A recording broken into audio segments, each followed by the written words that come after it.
जो मोदी यहां चिंगाड़ते और चीखते हैं कि पूरी दुनिया में भारत का डंका, ताइवान में भारत का डंका क्या बज रहा है अपनी आंखों से देख लीजिए। ताइवान में इलेक्शन करीब है तो वहां पर जो इलेक्शन वाली पार्टीज हैं वो भारतीय लोगों को बैन करने की मांग कर रही है। यानी अपने प्रोमिसेस में वो एक वादा ये भी लिख रहे हैं, ये भी वादा कर रहे हैं कि भारतीयों को नौकरी यहां नहीं मिलेगी, ताइवान के अंदर भारतीयों को एंट्री नहीं मिलेगी। ये भाई ना थाईलैंड के अंदर घूम रहा है यार। मेरे को ना एक चीज बड़ी बुरी लगी यार, काफी दुकानों पे ना इंडियन नॉट अलाउड लिखा है भाई, साफ साफ ये लिखा है। पता है क्यों यार? मैंने उनसे पूछा मतलब क्यों लिखा है भाई, मतलब ऐसा क्यों अलाउड क्यों नहीं है? तो मतलब उन्होंने बताया मतलब ये जो कार रेंट पे देते हैं, स्कूटी रेंट पे देते हैं, मतलब कुछ आए होंगे यार लोग बाग, उन्होंने ले ली और भाई वो भाग के चले गए। मतलब वो स्कूटी दी नहीं उनको वापस, कहीं छोड़ करके वो वापस चले गए भाई। इस चक्कर में यार इंडियन नॉट अलाउड यार, मतलब ये तो बाइकों की दुकान पर और कुछ कपड़ों वपड़ों की दुकान पर भी लिखा हुआ है। स्विट्जरलैंड के एक होटल ने सिर्फ इंडियन गेस्ट के लिए एक स्पेशल नोटिस चिपका दिया है। बुफे से खाना घर ले जाना मना है, कॉरिडोर में चिल्लाना मना है, एक प्लेट 2 लोग शेयर नहीं कर सकते, रात को इमरजेंसी के अलावा कॉल मत करो, दूसरे मेहमान भी शांति से रहना चाहते हैं। हर्ष गोयनका जी ने जब ये नोटिस एक्स पे पोस्ट किया और ये बोला कि वो इंडियंस के लिए ऐसे पोस्टर देख के शॉक्ड थे, तो गुस्सा मुझे भी आया। लेकिन फिर मैंने ये सोचा कि एक होटल को ऐसा नोटिस लगाने की जरूरत पड़ी क्यों? 2025 में 3 करोड़ भारतीय देश से बाहर फॉरेन ट्रिप्स पे गए थे। अच्छा खासा टूरिस्ट का नंबर है, लेकिन फिर भी बाली में आप देखो इंडियन टूरिस्ट ग्रुप्स को रेस्ट्रिक्टेड टेंपल एरियाज के लिए बहुत से यूरोपीय होटलों में बाकायदा ये तक नोटिस लिखा गया है कि भारतीय या तो अलाउ नहीं है, अगर वो अलाउ हैं तो जब वो छोड़कर जाएंगे तो बाकायदा उनके सामान की तलाशी की जाएगी। बूफे में ये क्या कुछ करते हैं, ये नोटिफिकेशन क्यों आया है? बूफे जब लगता है तो वो पर पर्सन का हिसाब होता है। ये भारतीय क्या करते हैं, वहाँ जाते हैं, एक बंदा पे करता है और 3-3 4-4 उसी प्लेट में खा कर आते हैं। तो उन्हें ये नोटिफिकेशन लगाना पड़ा कि एक प्लेट में एक ही बंदा खाएगा। फिर दूसरा उन्होंने ये देखा कि जब ये साथ जाते हैं तो उनके जेब में थैले होते हैं, तो वे शापरों में भी डाल कर लेकर जाते हैं। तो फिर उन्होंने ये कहा कि बूफे का कोई भी सामान साथ लेकर जाना मना है। एयरपोर्ट्स पर देखिए, रेलवे स्टेशन पर देखिए, ज़मीन पर बैठे होंगे और नीचे अपने वो पत्ते शत्ते और अखबारें डालकर वहाँ पर खा रहे होंगे। एयरपोर्ट के कॉरिडोर्स में ये काम करते दिखाई देंगे, या जहाज़ों में, मेट्रोज़ में, ट्रेन्स में नाचना शुरू कर देंगे। भाई तुम इतने बड़े नाचे हो तो अपने मुल्क में नाचो। तो फिर जब कार्रवाई होती है तो उन्हें तकलीफ़ होती है। खैर, सुनते हैं और इन्जॉय करते हैं कि हमारे पड़ोसी हैं क्या चीज़, दुनिया उन्हें क्या समझती है और हमें वो दिखाने की क्या कोशिश करते हैं कि हम क्या हैं। असल उनकी यही है जो मैं आपको दिखाता हूँ।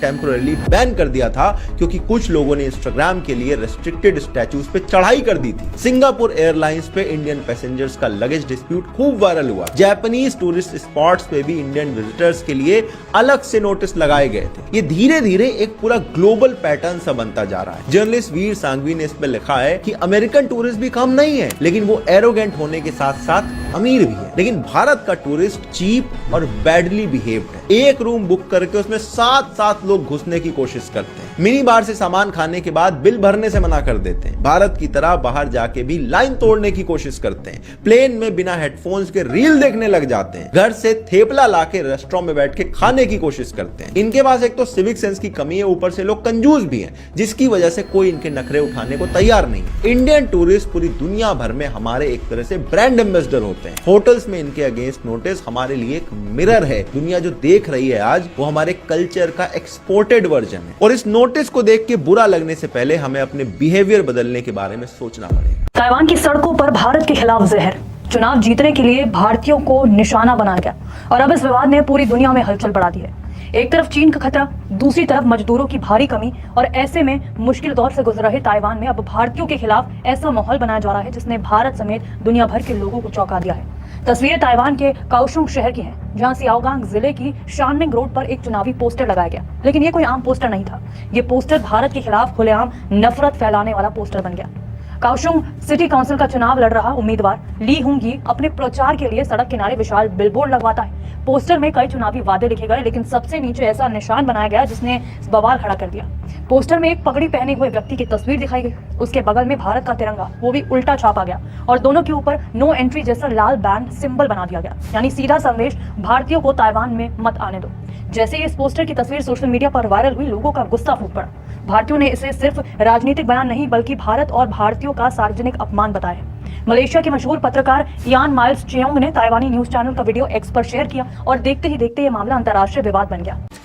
जिस ताइवान को भारत ने हमेशा चीन के दबाव के खिलाफ डिप्लोमेटिक सपोर्ट दिया, आज उसी ताइवान में आपको बता दें कि भारतीयों के खिलाफ पोस्टर लगाए जा रहे हैं। पोस्टर में भारत का झंडा उल्टा दिखाया गया, एक भारतीय आदमी को पगड़ी में दिखाया गया और इतना ही नहीं, बड़े अक्षरों में लिखा गया इंडियंस डोंट कम हियर। यानी अब इंडियंस के खिलाफ, भारतीयों के खिलाफ नफरत ताइवान में साफ नजर आ रही है और ये सीधा चुनावी मुद्दा यहाँ पर बन गया है। ऐसे में सवाल ये है कि क्या ताइवान भी अब भारत विरोधी राजनीति से वोट बटोरना चाहता है, क्योंकि ये कोई आइसोलेटेड घटना नहीं है। साल 2023 में भी ताइवान में भारतीय वर्कर्स के खिलाफ प्रोटेस्ट हुए, सोशल मीडिया पर कैंपेन चलाया गया इंडियंस डोंट कम हियर, और ये सब तब हुआ जब ताइवान खुद भारत से 1 लाख स्किल्ड वर्कर्स बुलाने की तैयारी कर रहा था। अब जरा इस पूरे घटना को आप देखिए। ताइवान को भारतीय इंजीनियर्स चाहिए, भारतीय वर्कर्स चाहिए, भारतीय टैलेंट चाहिए, लेकिन सवाल ऐसे में ये उठ रहा है कि क्या भारतीय वर्कर्स को लेकर ताइवान के एक हिस्से में असहजता बढ़ रही है। असल में बता दें कि ताइवान की सबसे बड़ी समस्या ये है कि उसकी आबादी लगातार घट रही है। जापान, साउथ कोरिया और चीन की तरह ताइवान में भी फर्टिलिटी रेट तेजी से गिर रहा है, काम करने वाले लोग कम पड़ रहे हैं, आबादी कम पड़ रही है और इसी वजह से उन्हें बाहर से वर्कर्स चाहिए। और सबसे बड़ा विकल्प कौन है ताइवान के पास में? वो है भारत। दोस्तों सोचिए, अगर किसी विदेशी देश की सड़कों पर आपके तिरंगे पर बड़ा सा नो लिखा हो, अगर पोस्टर में पगड़ी वाले भारतीय की तस्वीर लगाकर कहा जाए कि इन भारतीयों को हमारे देश में मत आने दो, तो आपको कैसा लगेगा? ताइवान में इस वक्त कुछ ऐसा ही हो रहा है दोस्तों। एक चुनावी पोस्टर ने करोड़ों भारतीयों को हैरान और परेशान कर दिया है। पोस्टर में भारतीय झंडे पर क्रॉस का निशान है और दावा किया गया है कि अगर ये नेता जीत गया तो भारतीय कामगारों को ताइवान में घुसने नहीं दिया जाएगा और जो यहाँ हैं उन्हें धक्के मार के भगा दिया जाएगा। लेकिन सवाल ये है कि क्या ताइवान सच में भारतीयों से नफरत करने लगा है? क्या भारतीयों को यहाँ खतरा है या फिर ये सिर्फ राजनीतिक डर और प्रोपेगेंडा है? आज के इस वीडियो में हम आपको दिखाएंगे ताइवान की वो सच्चाई जहां एक तरफ भारतीय इंजीनियर और स्टूडेंट्स टेक्नोलॉजी सेक्टर में सम्मान पा रहे हैं, तो वहीं दूसरी तरफ कुछ लोग भारतीयों को खतरा बताकर वोट मांग रहे हैं और उन्हें धक्के मारकर देश से बाहर कर देने की बात कर रहे हैं। क्या वाकई यहाँ कुछ चल रहा है जो भारतीयों के खिलाफ है? वीडियो में ताइवानी मीडिया खुद इस पोस्टर को बेहद शर्मनाक और नस्लवादी बता रही है। लेकिन सबसे चौंकाने वाली बात तब हुई जब मीडिया ने उम्मीदवार ली ह्यूंग ही से सवाल पूछा। उम्मीद थी कि विवाद बढ़ने के बाद वो सफाई देंगे, लेकिन उसने कैमरे पर और ज्यादा जहर उगल दिया। ली ह्यूंग ही ने कहा, मैं भारतीय प्रवासी मजदूरों को ताइवान में लाने का विरोध करता हूं और मैं ये पोस्टर किसी भी कीमत पर नहीं हटाऊंगा। यानी कैमरे के सामने खुलेआम भारतीयों के खिलाफ बयान, बिना किसी शर्म, बिना किसी डर के। अब सवाल ये उठ रहा है कि आखिर भारतीय मजदूरों को लेकर इतना हंगामा क्यों हो रहा है? ताइवान इस समय बहुत बड़े संकट से गुजर रहा है। वहाँ की आबादी तेजी से बूढ़ी हो रही है, जन्म दर दुनिया में सबसे नीचे तक पहुंच चुकी है, फैक्ट्रियों में काम करने वाले लोग नहीं बच रहे हैं, कंस्ट्रक्शन साइट्स खाली पड़ी हैं, इंडस्ट्री को मजदूर चाहिए लेकिन ताइवान के पास लोग नहीं है। इसी संकट से निकलने के लिए फरवरी 2024 में भारत और ताइवान के बीच एक समझौता हुआ, जिसके तहत शुरुआत में सिर्फ 1000 भारतीय मजदूरों को पायलट प्रोजेक्ट के तौर पर ताइवान भेजने की योजना बनाई गई। सिर्फ 1000 मजदूर, लेकिन कट्टरपंथियों ने ऐसा माहौल बना दिया जैसे लाखों भारतीय ताइवान पर कब्जा करने जा रहे हैं। सोशल मीडिया पर अफवाहें उड़ाई गई, ऑनलाइन पिटीशन चलाई गई, भारतीयों के खिलाफ डर फैलाया गया और देखते ही देखते 40,000 से ज्यादा लोगों को इस मुद्दे पर भड़का दिया गया।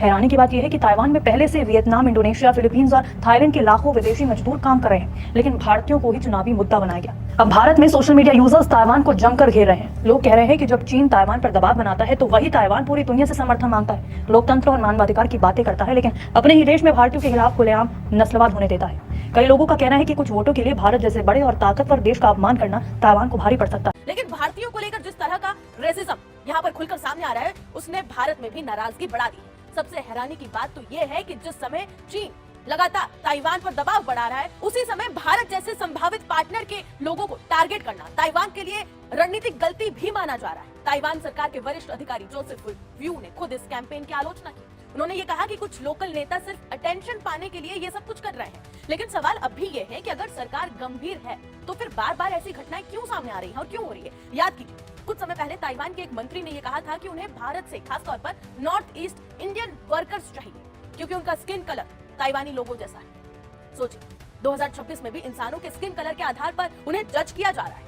और यही सबसे खतरनाक बात है, क्योंकि ऑनलाइन शुरू हुई नफरत धीरे धीरे रियल लाइफ में उतरने लगती है। आज पोस्टर लग रहे हैं, कल यही सोच आम लोगों तक भी पहुंच सकती है। और शायद अब समय आ चुका है कि भारत भी भारतीयों के खिलाफ बढ़ते रेसिज्म पर खुलकर आवाज उठाए, क्योंकि दुनिया भारतीयों की मेहनत चाहती है, भारतीयों का टैलेंट चाहती है, भारतीयों का पैसा चाहती है। लेकिन अब भारत ये भी देख रहा है कि कौन भारतीयों का सम्मान करता है और कौन सिर्फ इस्तेमाल करना चाहता है। एक उम्मीदवार ने भारतीय झंडे पर क्रॉस लगाया और वादा किया कि अगर वो चुने गए तो भारतीय कामगारों को ताइवान में घुसने नहीं देंगे। ये खबर भारत में भी ये हालात हैं जी हमारे पड़ोसियों के दुनिया भर में, और दुनिया उन्हें इस तरह ट्रीट करती है। जबकि उनका बॉलीवुड देखें, उनका गोदी मीडिया देखें, जैसे ये भारतीय थर्ड वर्ल्ड कंट्री नहीं, दुनिया के तरक्की याफ्ता ममालिक से भी ऊपर है, अमेरिका के भी बाप है। और हालत यह है इनकी कि जब खाना खाने जाते हैं तब भी तलाशी होती है, होटल से रूम छोड़ते हैं तब भी इनकी तलाशी ली जाती है कि कुछ चोरी करके ना निकल कर गए। कभी शॉप लिफ्टिंग, कभी स्कैम्स, कभी 2 नंबरियाँ, और ऊपर से गन तो फेंकते हैं, साथ खुद भी नहीं नहाते। कड़ी की स्मेल आती है, ये दुनिया का क्लेम है, और उन्हें पजीर भी तभी कहते हैं। बहरहाल अपनी राय का इज़हार ज़रूर कीजिएगा। चैनल को सब्सक्राइब नहीं किया तो ऐसे वीडियोज़ के लिए उसे भी ज़रूर सब्सक्राइब कीजिए।